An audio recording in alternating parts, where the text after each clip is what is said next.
오늘 우리에게 주신 하나님의 말씀은 디모데전서 1장 12절에서 17절까지의 말씀입니다.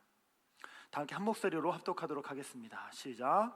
나를 능하게 하신 그리스도 예수 우리 주께 내가 감사함은 나를 충성되이 여겨 내게 직분을 맡기심이니 내가 전에는 비방자요 박해자요 폭행자였으나 도리어 긍휼을 입은 것은 내가 믿지 아니할 때에 알지 못하고 행하였음이라. 우리 주의 은혜가 그리스도 예수 안에 있는 믿음과 사랑과 함께 넘치도록 풍성하였도다.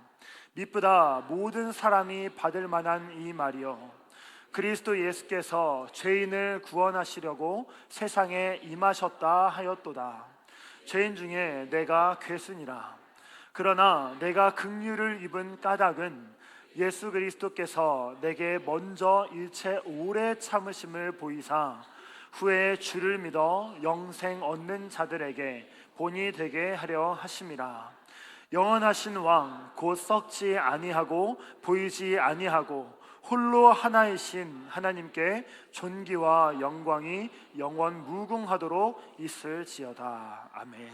자리에 앉도록 하겠습니다. 가브리엘 찬양대에 찬양이 있겠습니다.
사람의 삶은 물줄기와 같습니다.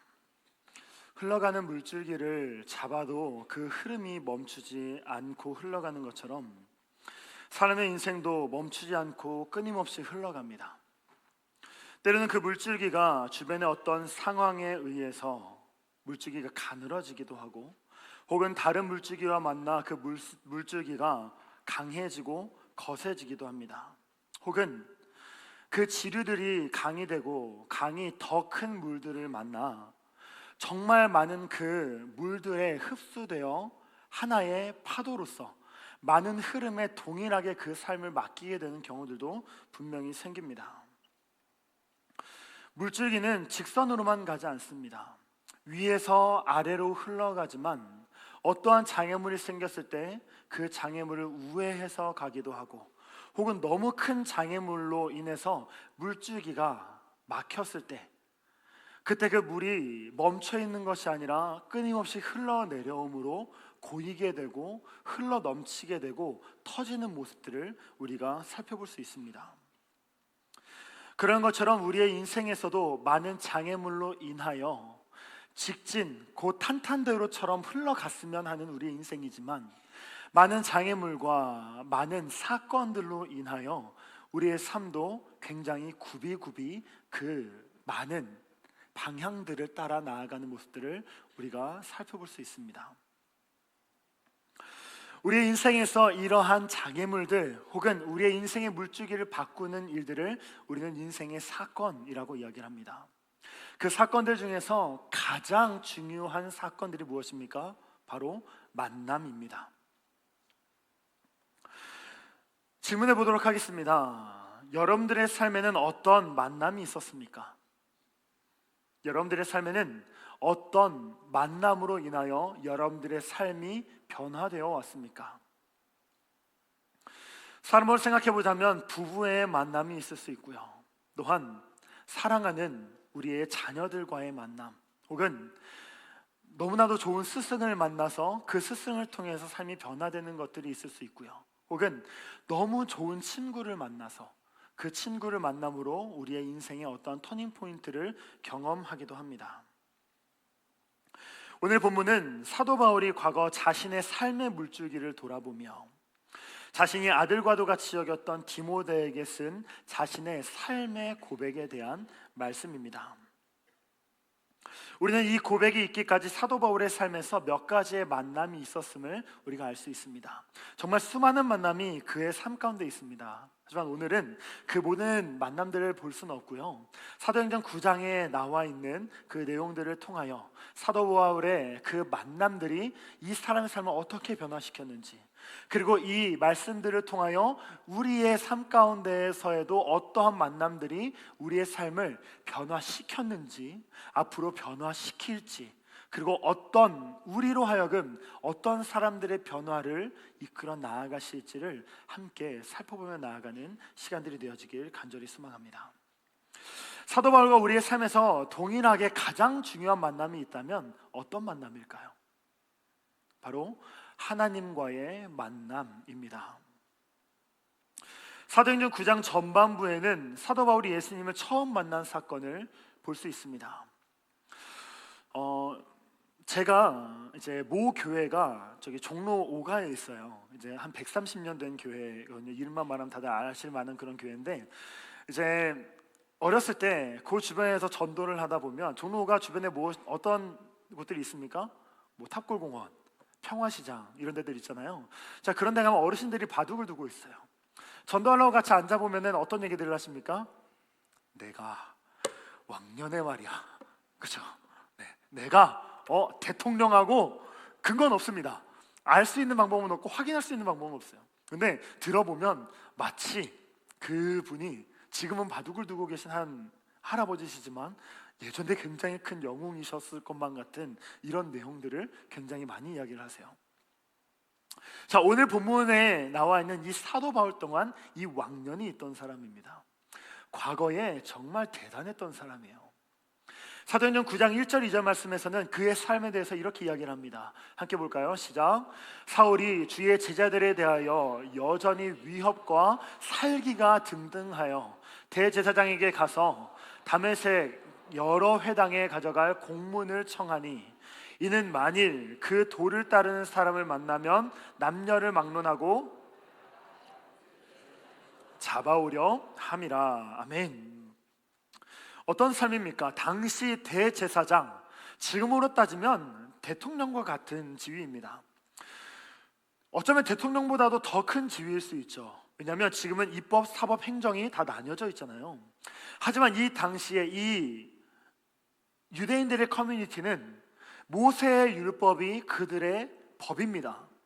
그리고 그 법에서 가장 성스럽고 가장 거룩하게 예배를 드리는 제사장들 중에서도 대제사장, 원래 한 명만 있어야 되는 그 대제사장의 직분을 가진 사람이 지금 누구에게 공문을 써준 거예요? 이 사울에게 써준 겁니다.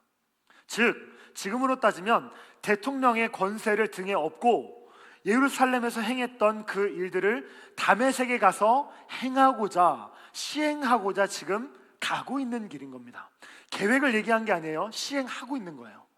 그 다메섹에 가서 이 모든 권세들을 업고 그 땅에 있는 그리스도를 따르는 그 많은 사람들을 끌고 그들을 예루살렘으로 포박하여 갈 그 일을 행하는 도중에 지금 누구를 만난 겁니까? 예수님을 만난 겁니다. 예수님께서는 다메섹으로 가는 그 길에서 사울에게 빛으로서 나타나십니다. 사도행전 9장 3절에서 5절 말씀입니다. 함께 볼까요? 시작. 사울이 길을 가다가 다메섹에 가까이 하더니 호련히 하늘로부터 빛이 그를 둘러 비추는지라. 땅에 엎드러져 들음에 소리가 있어 이르시되 사울아 사울아 내가 어찌하여 나를 박해하느냐 하시거늘 대답하되 주여 누구시니이까 이르시되 나는 내가 박해하는 예수라. 아멘. 예수님께서 무엇으로 임하셨다고 이야기합니까? 빛으로서 임하셨다라고 이야기합니다.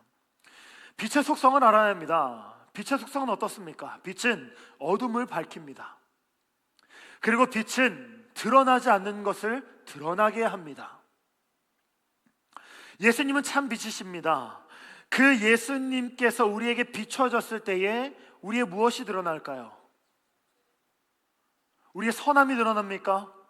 우리의 선행이 드러납니까? 하나님 안에서의 착함이 드러납니까? 아니요, 우리 안에는 그 착함이 없습니다. 무엇이 드러날까요? 우리 안에 있는 더러운 죄들이 드러납니다. 우리 안에 있는 어둠이 그 빛이 떨어짐 가운데 소멸되고 우리의 덕지덕지 붙어 있는 많은 더러운 죄들이 우리에게 드러난다는 거예요. 우리는 이것을 직면한다라고 이야기합니다. 나를 보게 되는 것. 세상에 있는 사람들에게 너는 죄인이야, 당신은 죄인입니다 라고 이야기하면 뭐라고 이야기할까요? 내가 왜? 라고 이야기하겠죠. 자, 그럼 이렇게 여러분들에게 질문해 볼까요? 여러분은 죄인이십니까? 네. 작지만 어떤 소리가 나와요? 아멘이라는, 예 그렇습니다 라는 응답이 나옵니다. 이게 우리가 할 수 있는 고백일까요? 아니요.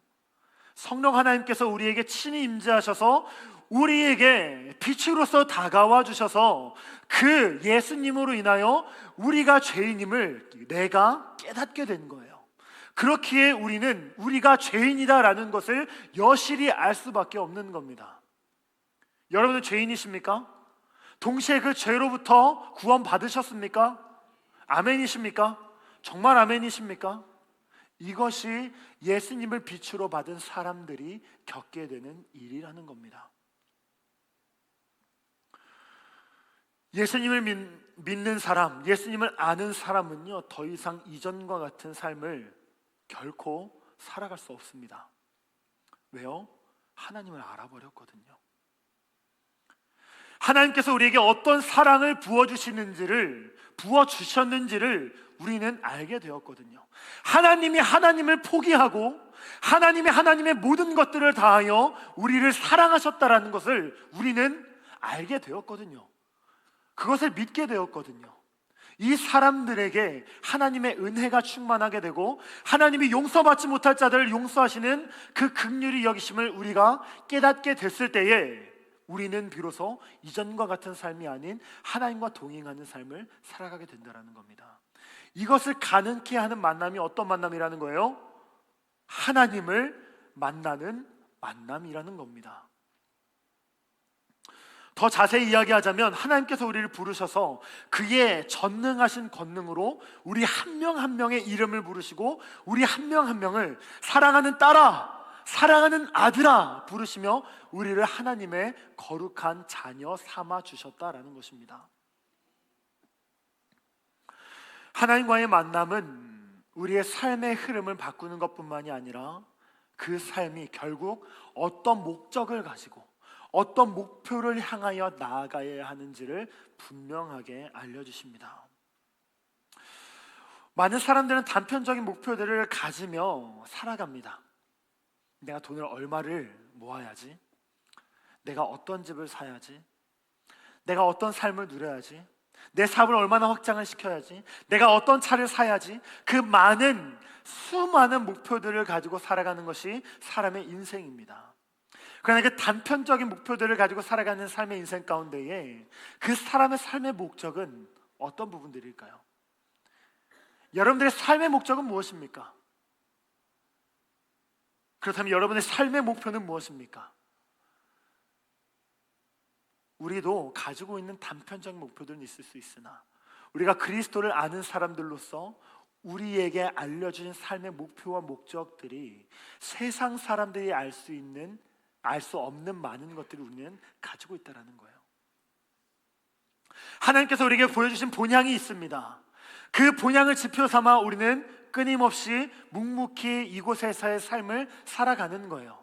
끝이 있습니까? 없습니까? 이 땅에서의 삶은 분명한 끝이 있습니다. 그러나 우리의 삶은 끝이 있습니까? 없습니까? 우리의 삶은 끝이 없습니다. 왜요? 우리에게 주신 영원한 목표가 우리에게 분명히 있기 때문입니다. 이것을 알 수 있는 만남이 바로 하나님을, 그리스도를, 성령을 아는 만남이다라는 겁니다. 이 거룩한 만남이 저와 여러분들에게 충만히 있기를 간절히 소망합니다. 이 거룩한 만남 이후 하나님은 사람으로 하여금 하나님을 사랑할 수 있게 만드십니다. 우리가 어떤 사람을 사랑할 때, 아니 그 사람이 나를 사랑한다는 걸 어떻게 할 수 있을까요? 나한테 사랑한다고 말해. 그리고 내가 원하는 많은 것들을 나에게 줘. 그것보다 내 삶이 누구보다 잘 되도록 내 삶을 보필해주고 내 삶을 보호해주는 것이 사랑의 표현이지 않습니까? 우리 남성분들, 여러분들이 인정해주는 말을 할 때 여러분들의 어깨가 올라가잖아요. 사랑하니까 가능한 거거든요. 그 많은 사랑의 표현들을 누가 하신다라는 거예요? 하나님께서 하나님의 방법으로 우리에게 행하신다라는 거예요. 그렇다고 해서 우리를 잘 살게 하여 주신다, 우리의 관점에서 그런 이야기를 하는 것이 아닙니다. 오히려 하나님의 관점에서 우리가 생각할 수 있는 것은 요만큼인데 하나님이 우리를 생각하시는 마음은 이 예배당 모든 곳을 채우더라도 부족함이 있을 만큼 하나님께서 우리를 위하시는 그 사랑이 우리에게 있다는 겁니다. 그 사랑을 아는 사람들에게 하나님께서는 다른 만남을 붙여주신다는 거예요. 어떤 만남을요? 우리가 하나님을 만나 사랑하는, 하나님을 바라보는 것처럼 똑같이 하나님을 사랑하여 하나님을 만났기 때문에 사랑하게 된 그 사람들을 붙여주신다는 거예요. 사울에게도 이 만남이 있었습니다. 두 번째, 어떤 만남일까요? 바로 아나니아를 만난 거예요. 자, 성경에 착각하시면 안 됩니다. 성경에서 아나니아라는 이름이 몇 번 나와요. 자, 아나니아와 삽비라, 이들은 무엇을 행했습니까? 성령을 속인 죄로 죽은 사람들이에요. 이 사람이 아니라 다메섹에 있던 선지자 아나니아를 이야기를 하는 겁니다. 사도행전 9장 중반부에는 아나니아라 하는 제자에게 주님께서 이러한 명령을 내리십니다. 11절 12절 말씀입니다. 함께 볼까요? 시작. 주께서 이르시되 일어나 직가라 하는 거리로 가서 유다의 집에서 다섯 사람 사울이라 하는 사람을 찾으라. 그가 기도하는 중이니라. 그가 아나니아라 하는 사람이 들어와서 자기에게 안수하여 다시 보게 하는 것을 보았느니라 하시거늘. 아멘. 자, 이제 하나님의 도구로 쓰임을 받을 아나니아지만 사울이라는 사람에 대해서 이 사람도 익히 알던 사람이에요. 어떤 소문이 있습니까? 하나님의 거룩한 성이 있는 그 예루살렘에서 예수님을 따르던 많은 사람들을 핍박한 뿐만이 아니라 그 교회 가운데에 7명의 직분자로 세운 사람들 중에 한 사람을 죽인 주도자, 그리고 이 사람이 대제사장들의 권세를 힘입어 이제는 자신이 살고 있는 그 다메섹에 와서 이 땅에 예수님을 따르는 사람들 또한 잡아 그들에게 쇠고랑을 채우고 그들을 예루살렘으로 압송할 사람, 그 사람이 오고 있다라는 것을 들었을 거예요. 근데 하나님께서 지금 이 제자에게 뭐라고 말씀하세요? 그 사람에게 가서 그 사람에게 안수하라라고 말씀하고 계세요. 하나님께서는 이 아나니아가 이야기하는 그 질문에 대한 답을 분명하게 주시고, 아나니아는 그 말씀에 순종하여 누구에게로 갑니까? 이 사울에게로 가서 사울에게 이야기합니다. 그 내용과 그 결과가 여기에 있습니다. 사도행전 9장 17절에서 29절까지의 말씀 함께 있습니다. 시작. 아나니아가 떠나 그 집에 들어가서 그에게 안수하여 이르되, 형제 사울아, 주 곧 내가 오는 길에서 나타나셨던 예수께서 나를 보내어 너로 다시 보게 하시고 성령으로 충만하게 하신다 하니, 즉시 사울의 눈에서 비늘 같은 것이 벗어져 다시 보게 된지라. 일어나 세례를 받고 음식을 먹으매. 아멘. 자, 우리가 이 말씀들에서요 보게 되는 가장 중요한 부분들이 무엇입니까? 자, 이 말씀을 봤을 때 우리가 보게 되는 한 가지 포인트를 잡자면 어떤 말씀일까요? 사울이 눈이 떠졌더라. 그렇죠? 우리가 굉장히 익숙해요. 그리고 이 익숙한 말씀들 가운데에서는요 포인트를 반사적으로 그냥 잡아요. 자, 근데 다임 목사님께서도 이 강단에서 끊임없이 말씀하셨습니다. 자, 한번 해보자고요. 자, 표적. 자, 원어로 뭐라고 이야기합니까? 잠깐만요. 뭐라고요? 다시 한번 더요. 원어로 뭐라고 이야기를 해요? 세메이온이라고 이야기를 하죠. 자, 그래요. 자, 그 세메이온 영어로는 뭐라고 이야기하죠? 사인. 자, 이제 한국어로는요? 네, 표지판까지 가야 돼요. 자, 담임 목사님께서 누누이 강조하셨어요. 자, 이것을 강조하신 이유가 뭘까요? 거기에 집중하라는 건가요? 아니요. 그것을 통하여 누구를 바라보라는 거예요? 예수님을 바라보라 라고 말씀하시는 거예요. 성경에서도 이런 부분들을 분명히 이야기하는 겁니다. 이 말씀도 마찬가지예요. 아나니아를 통해서 이 바울에게 주신 이 표적, 우리가 이 표적에 집중하기보다 이 표적을 통하여 하나님께서 아나니아에게 주셨고, 이 아나니아를 통하여 사울에게 무엇을 주셨는지를 우리가 살펴봐야 된다는 겁니다. 눈을 뜨게 하신 것 굉장히 중요한 사건입니다. 하지만 이것을 통하여 아나니아가 사울에게 전달했던 것은 단순히 눈을 뜨게 하는 것이 아니라 예수 그리스도의 은혜, 그리고 예수 그리스도의 긍휼히 여기심을 이 사람에게 전했다라는 거예요. 은혜가 무엇입니까? 긍휼이 무엇입니까? 긍휼은 용서받지 못할 사람들을 용서하여 주는 것을 긍휼이라고 이야기를 합니다.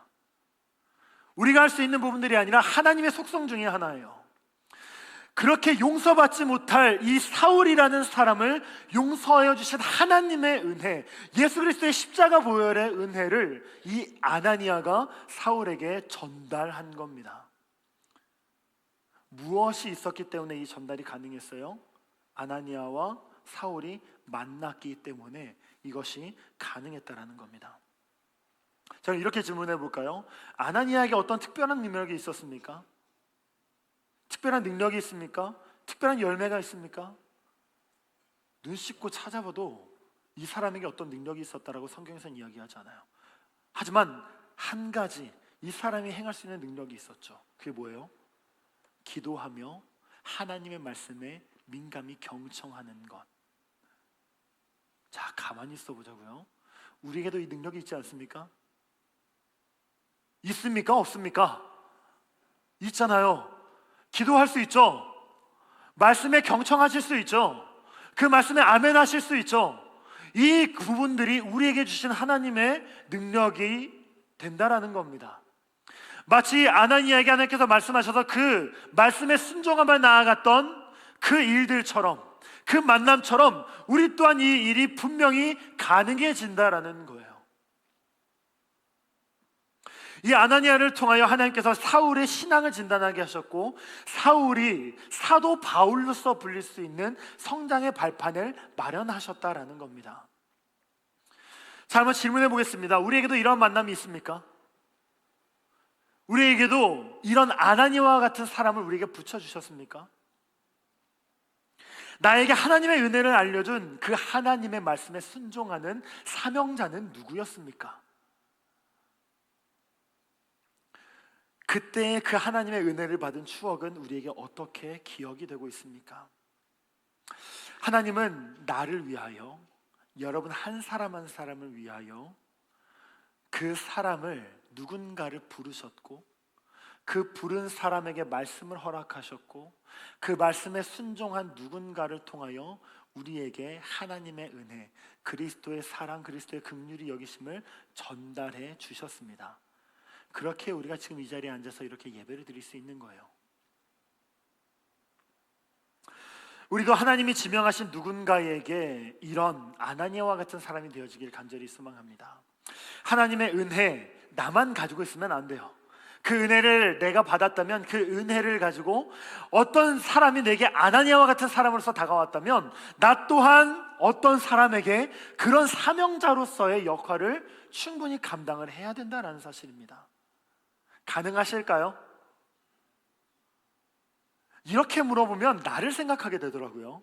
자, 잊으시면 안 됩니다. 아까 뭘 얘기했어요? 나의 능력을 이야기했나요? 우리의 능력을 이야기했습니까? 아니요, 그렇지 않습니까? 그렇지 않습니다. 기도할 수 있나요? 말씀에 경청하여 순종하실 수 있나요? 이것이 있다면 여러분들도 아나니아와 같은 사명자가 된다라는 겁니다. 다시 한 번 더 질문할게요. 그 사명을 감당하실 수 있으시겠습니까? 아멘이십니까? 네, 아멘입니다.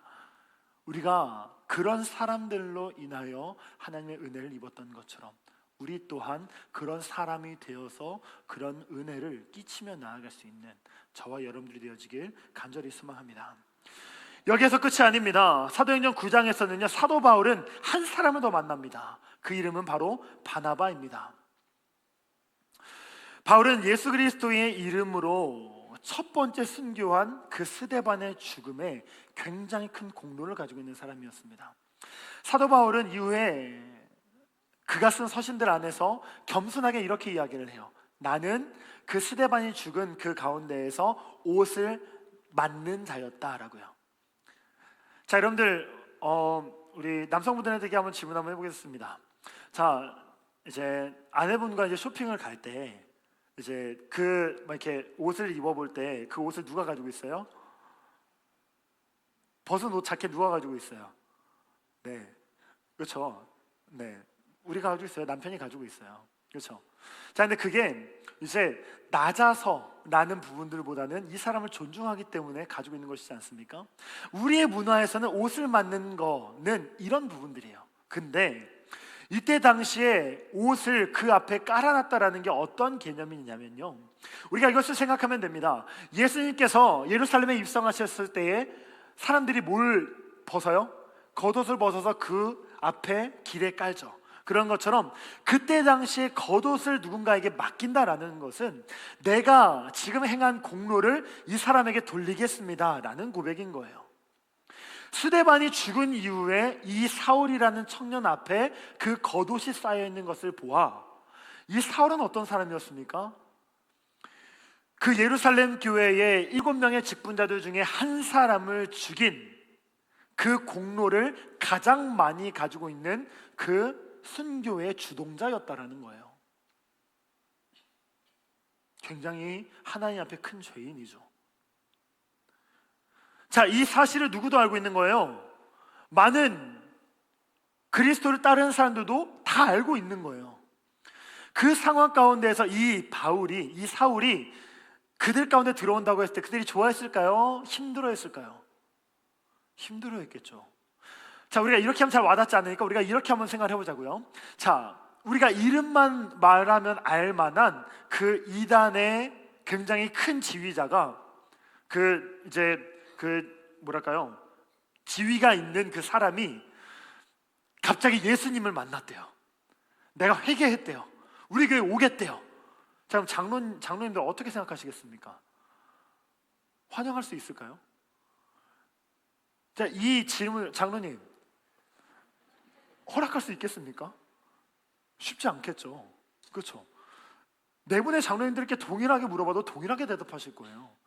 조심해야 되고 이건 말도 안 되는 부분들이다, 검증이 필요하다라고 명확하게 말씀하실 겁니다. 그렇지 않습니까? 자, 이 사울이 그 예루살렘에 들어오는 게 이런 일이라고요. 이 사울 얼마나 똑똑한 사람이었습니까? 당시에 가말리엘의 문화에서 율법을 배운다라는 것은 그때 당시에 최고 엘리트라는 거예요.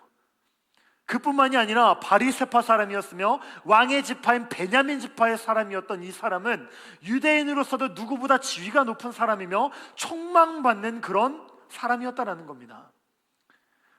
그 똑똑한 사람이, 그 대박해자가 지금 예수님을 믿고 우리에게 온대요. 많은 사람들이 두려워하였다라고 말씀해서 분명히 이야기를 해요.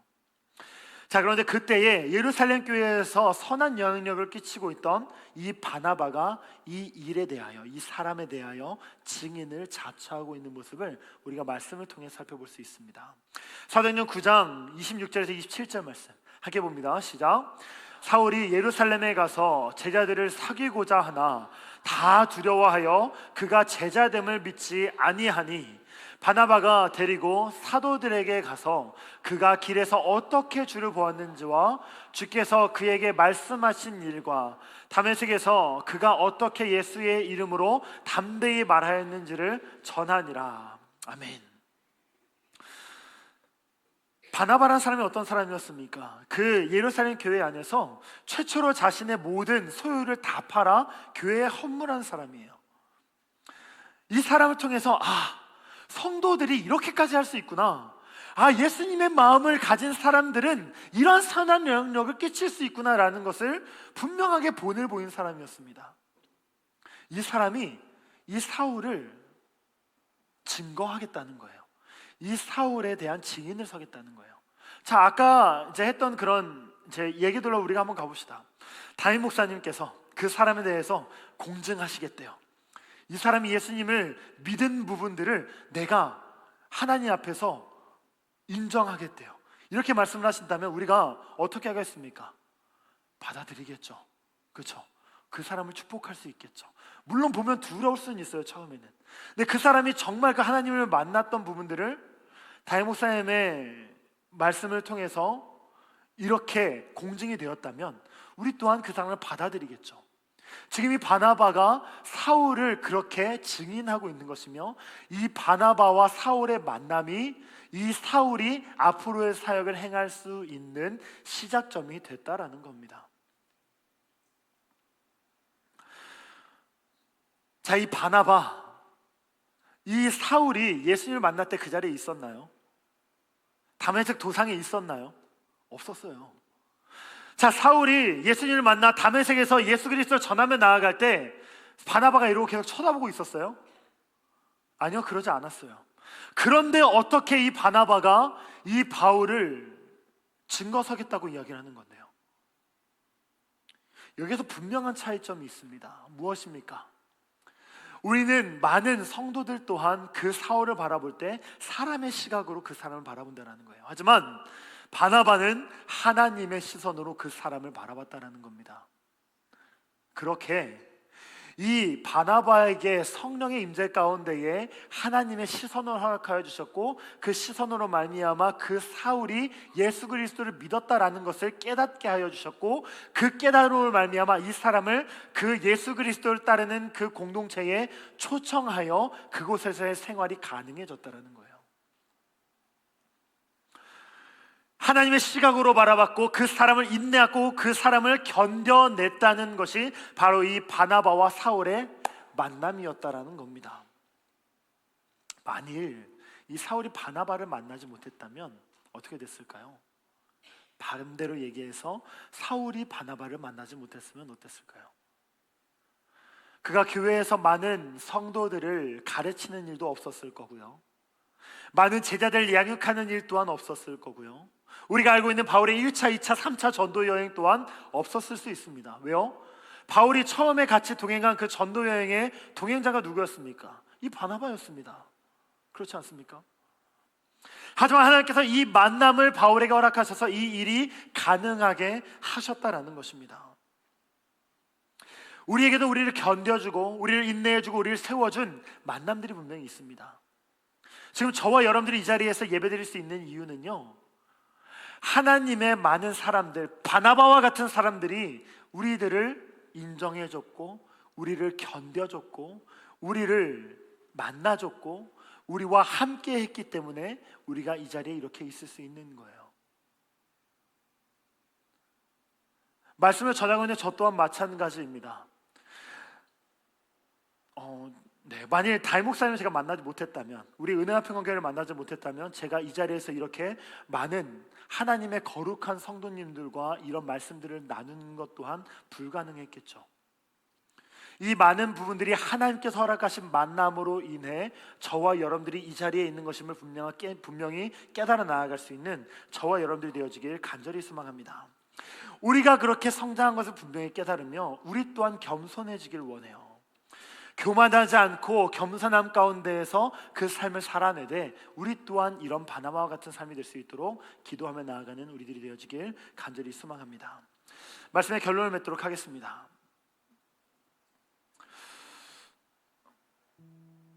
이번 주 금요일, 토요일, 주일에 어떤 일이 있습니까?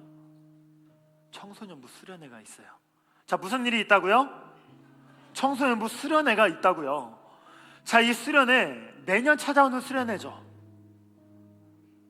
네, 그래요. 하지만 우리의 마음에는요, 이것이 매년 오는 여름 행사처럼 다가오지 않았으면 좋겠어요. 이 수련회 하나하나는요, 하나님께서 그 어린 영혼들에게 더욱더 예배에 집중하고 말씀에 집중하며 하나님의 은혜에 집중하며 나아가는 많은 여건들을 집약하여 놓은 수련회입니다. 장담하건대 이번 주에 있는 청소년부 수련회를 통해서 하나님 앞에 헌신하는 그리스도인들이 나올 거예요. 아멘이십니까? 아멘이십니까? 아까 여기에서 함께 특송한 청년들 있죠? 네. 제가 우리 이제 좀 보니까 저희 교회에서 사역한 지가 이제 거의 횟수로 10년이 다 돼 가더라고요. 청년으로서 저를 보셨던 분들도 계시고 전도사로서 보셨던 분들도 계시고 이제는 목사로서 이 자리에서 말씀을 증거하고 있지만 굉장히 많은 시간들 우리 아이들과 함께 하면서 청소년부가 중고등부였던 그 시절부터 애들이 요만할 때부터 사춘기를 겪으며 질풍노도의 시기를 겪을 때부터 지금 청년들이 되기까지 그 씨앗들을 뿌렸고 그 열매들을 지금 같이 거두고 있어요. 아까 봤던 청년들, 이 청년들이 우리 교회 전부가 아닙니다. 리더들이에요. 이 청년들이 리더들이고 이들을 통해서 하나님께서 많은 공동체들을 세워나가고 계세요. 이 친구들 많은 예배들 가운데서 하나님을 만납니다. 그리고 이 친구들 중에서는 그 수련회에 가서 하나님을 만나 그때부터 삶이 변화된 청년들이 무궁무진히 많아요. 이번 주 청소년부 수련회가 있습니다. 그때에 있는 그 영혼들 위해서 여러분들 반드시 기도해 주셔야 됩니다. 그들이 우리의 희망이거든요. 그리고 그 다음 주 목요일, 금요일, 토요일 날 있는 청년부 수련회가 있습니다. 자, 저희는 항상 이제 15일을 껴서 가요. 왜 그럴까요? 네, 직장인들이 더 참여할 수 있게. 자, 이거는 청년들에게 있는 뜻이고요. 여러분들에게도 뜻이 있습니다. 뭘까요? 네, 같이 와서 기도해 달라고요. 그 은혜 자리에 동참해 달라고요. 그리고 그 은혜에 참여해 달라고요. 그 아이들을 위해, 그 청년들을 위해 기도해 달라고요. 아까 봤죠? 무화과 나무 잎이 나르고 포도 열매가 없어도 감람나무가 그치고 매한가 송아지 없어도 난 여호와로 즐거워하리. 공감하십니까? 소 키우신 분 없으시잖아요, 그렇죠? 자, 아까 청년들 고백 들었죠? 어때요? 네, 좋은 대학교 못 가도 학자금 대출만 쌓여도 자소서 미친 듯이 씁니다. 우리 청년들 취업, 취준생이라고 하면 사실 저도 건드리는 게 부담이 돼요. 근데 어떻게 합니까? 제가 목사인데 건드려야지. 그렇지 않습니까? 수련회 가자라고 자신있게 이야기합니다. 제가 그 청년들 쉽지 않은 삶을 살아갑니다. 우리는 이렇게 얘기할 수 있죠. 라떼는 말이야, 나는 말이야 그때 어떻게 살았는데 지금 청년들 뭐 어렵다고. 근데 진짜 요즘 청년들 되게 힘들긴 하거든요. 근데 그 청년들의 고백입니다. 그럼에도 불구하고 난 여호와로 즐거워하리. 난 여호와로 즐거워하리. 내 구원의 하나님을 인해 나는 기뻐하겠습니다 라는 고백이 지금 이 청년들의 삶에 굉장히 늘어나고 있어요. 이 고백을 하는 청년들이 굉장히 많이 늘어나고 있습니다. 자, 이번 청년부 수련회의 이제 주제가 리커버입니다. 리커버. 자, 컴퓨터가 고장나면 컴퓨터를 포맷하거나 컴퓨터를 정상화시키기 위해서 리커버리 디스크를 만들어요. USB를 만들어요. 꽂고 고치고 정상화를 하는 거죠. 즉 컴퓨터가 온전히 작동하도록 회복을 시키는 겁니다. 그러한 것처럼 이번 수련회를 통해서 청년들이 자신의 삶을 하나님 앞에 진단하고 하나님 앞에서 회복하는 시간을 가지려고 합니다. 그 리커버라는 이 단어는요, 다시 포장한다라는 의미도 있어요. 즉 그들의 삶을 예수 그리스도의 보혈로 말미암아 다시 포장되는 그런 역사가 일어나는, 이미 예수님을 만났으나 그렇게 살아가지 못하고 있는 청년들에게 다시금 예수님을 각인시켜주는 수련회가 되기를, 아직 예수님을 알지 못하는 청년들이 있다면 그들에게 보혈의 은혜로 말미암아 그들의 삶이 다시금 포장되며 나아가는 역사가 일어날 수 있도록 여러분들의 기도와 여러분들의 헌신이 필요합니다. 하나님을 믿는 사람들과 만남을 갖는 그 공동체의 수련회를 함께 겪으며 나아가기를 간절히 소망합니다. 사실 그 완벽한 공동체는 없습니다. 완벽한 공동체는 없어요. 교회는 완벽한 공동체일까요? 아니요, 완전함을 추구하는 공동체죠. 어떤 것을 바라보면서요? 삼위일체 하나님을 바라보며 그 트리니티, 그 삼위일체 하나님의 온전한 연합을 바라보며 우리 또한 그 연합을 따라가도록 추구하며 나아가는 공동체가 바로 이 교회라는 거예요. 청년부 공동체 또한 마찬가지입니다. 굉장히 많은 질풍노도를 겪었으나 그럼에도 불구하고 이제는 폭풍 속에서도 잔잔히 하나님을 바라볼 수 있는 청년들이 더욱더 늘어날 수 있는 시간들이 이번 수련회가 되어지길 간절히 소망해요. 모든 성도님들께 이렇게 요청드립니다. 다메섹도상에서 예수님을 만나 눈이 보이지 않는 상태의 그 바울처럼요, 예수님을 만났으나 아직 앞을 바라보지 못하여 갈 길을 분별하지 못하는 청년들에게 모든 성도님들이 아나니아가 되어주시길 바라요. 청년들 위해서 기도해 주시고 그들의 눈에서 비늘과 같은 것이 벗겨져 이제는 하나님을 향한 삶을 온전히 뻗어 나아갈 수 있도록 여러분들이 그들을 위해 중보해 주시길 간절히 소망합니다. MZ세대라는 말 들어보셨을 거예요. MZ세대 어떤 세대인가요? 탈권위의 세대, 나만 아는 세대, 개인주의 이기적이가 팽배해져 있는 세대, 그리고 이해할 수 없는 세대. 애석하게도 저도 그 MZ세대 중에 하나예요. 88년도생부터더라고요. 세상에서는 지금의 청년들을 그렇게 이야기합니다. 자, 여러분들도 그런 눈으로 바라보실 건가요?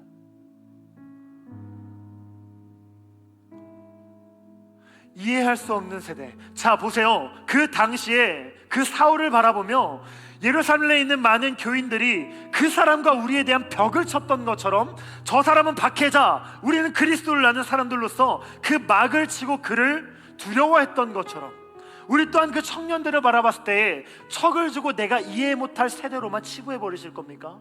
아니요, 여러분들이 바나바가 되셔야 된다고요. 여러분들이 사람의 시각으로가 아니라 하나님의 시선으로 이 청년의 세대들을 바라보며 그들에게 여러분들이 성령의 능력으로 그들을 증거하고 그들을 증인 세워 그들의 증인이 되어주시는 분이 바로 여러분들이 되어야 된다고요. 맞아요. 내 딸 이해하지 못하겠죠. 내 아들 이해하지 못하겠죠. 그럴 수 있습니다. 하지만 세상의 눈으로 그들을 바라보기보다 하나님의 시각으로 그들을 바라본다면 그들에겐 지금 은혜가 필요하고 하나님의 사랑이 필요하고 하나님의 긍휼이 여기심이 필요한 사람들이라는 거예요. 여러분들이 그런 바나바가 되어주실 수 있으십니까? 되실 수 있으시겠어요? 기도하실 수 있으시겠어요?